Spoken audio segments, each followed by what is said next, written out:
Revolt Records presents The Revolution in Archaeology.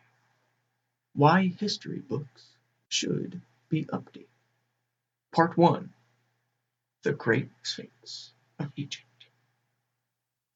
The modern-day understanding of human history is limited at best and misguided at the not-so-least. It is a common knowledge that Egyptology is corrupt. It is considered one of the primary reasons that pushed the masses to rally in 2011. Parapoliticaljournal.com published an article titled Corruption of Egyptology, Archaeological Suppression on the Giza Plateau and the Criminal Legacy of Dr. Zahi Hawass.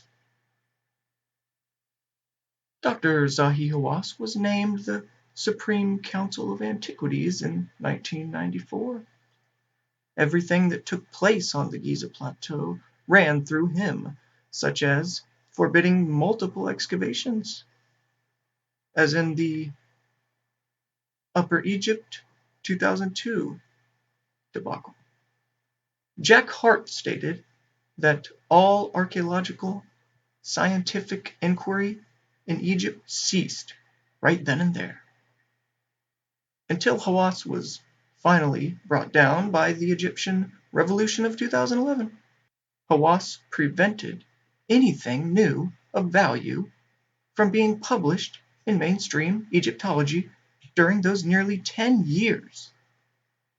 Yet the mainstream media depicted him as a messianic figure in archaeology. He was suspected of giving preferential access for bribery payments with National Geographic. Granite was struck 60 feet down beneath the Sphinx by Dr. Joseph Jehoda, and Hawass would hit red granite 55 feet down. Granite is not indigenous to the Giza Plateau, the nearest quarrying source being roughly 600 miles to the south in Aswan. There are also images and video of Zahi Hawass entering through shaft hatches on the Sphinx's back and head, and descending down these shafts into tunnels and chambers located beneath the Sphinx. Whatever he found down there, he isn't sharing with the public, however, saying that he found absolutely nothing down there. Hawass was temporarily relieved of his title due to a priceless statue disappearing while in his custody. This was imposed by the president of the Egyptian Antiquities Organization, Dr. Muhammad Bakr, who, in a strange twist, was later fired himself under allegations of malpractice and fraud against him.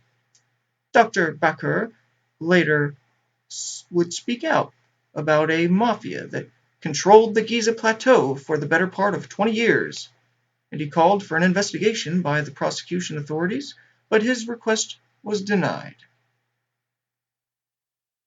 Geologist and professor Robert Schoch analyzed the Sphinx from 1990 to 2000, and his studies came to the conclusion that the erosion around the Sphinx enclosure and on the Sphinx itself was due to water erosion.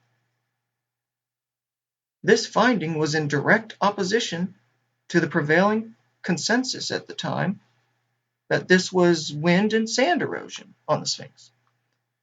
Schoch argued that the erosion occurred during a period of sustained rainfall, which has not occurred for thousands of years prior to when Egyptology says that this culture first started building these monuments.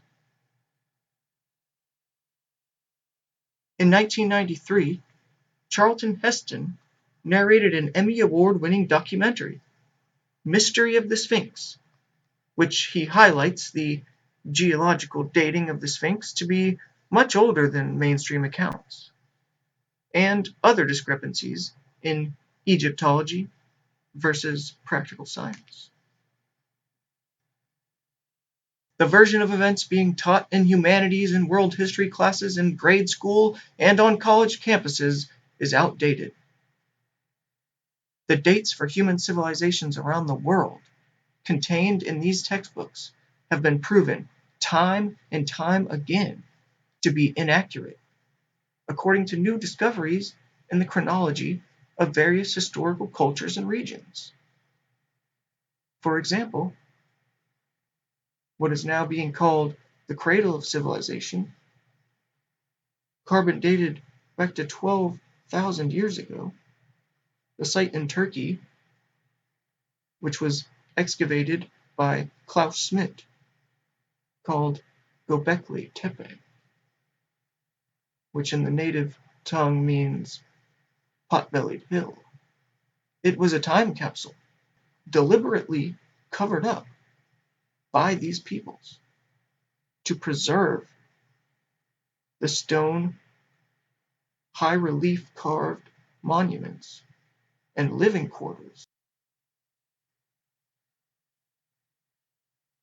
If you enjoy discovering new ancient archaeological sites, like I do, you might find this article interesting. This was published by thoughtco.com and is titled 10 Intriguing Mysteries of Lost Civilizations. Number 1. The Egyptian Treasures in the Grand Canyon. Number 2. The Age of the Pyramids and the Sphinx.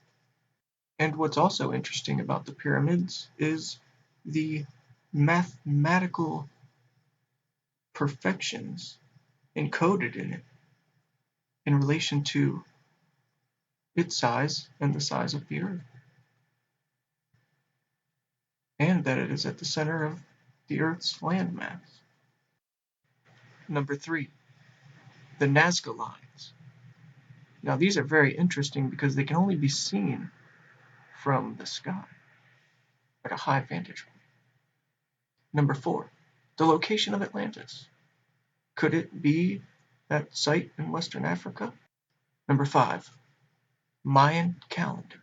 Number 6, Japan's underwater ruins. Number 7, voyages to the Americas.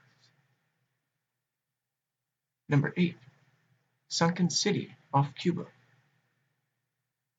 Number 9, Mu or Lemora. Number 10, the Caribbean underwater pyramids.